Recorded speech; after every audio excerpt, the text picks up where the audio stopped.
The Whipping Boy by Sid Fleischman, Chapter 4, containing Hands in the Fog. The night moon had lit their way like a lantern, but by dawn the runaways, double-mounted on a horse, from the castle stable were hopelessly lost. The thick fog had swirled in. They'd strayed from the road, and trees had closed in on them. "Forest is creepy things," said Jemmy, hanging on to the basket as best he could. "Gimme cobbled streets any time." A low branch almost swept them off the saddle. "Boy," said the prince, "get down and lead this dumb-headed beast." "Lead it? In this fog? I'd need 2 hands and a lantern to find me own nose." But Jemmy slipped off the saddle. A plan had been tumbling about in his head. "Here's your chance, Jemmy," he told himself. "Slip away in the fog. Run for it. No more whippings for you, not if you can't be found. The great sewers, Jemmy, that's the place to hide." "What's keeping you?" asked the prince. "Grab the halter."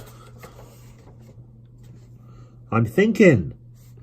Leaves crackled under Jemmy's feet as he began to back off. His mind was made up. Once the fog cleared, he'd find the river.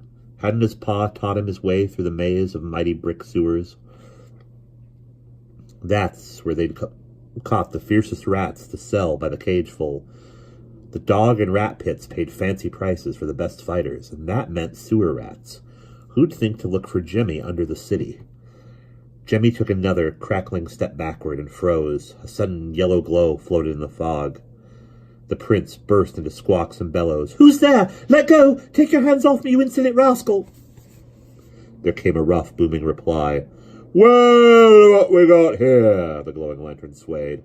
"A noisy brat and a fine beast of a horse." Jemmy edged closer. A cutthroat, he thought. Like a snake, striking, a ghostly hand darted through the fog and clutched his arm. A second cutthroat. Jemmy looked up and barely made out a long, bony face with hollow cheeks and a nose like a meat cleaver. "I got another, Billy," cackled the second man, shoving Jemmy forward.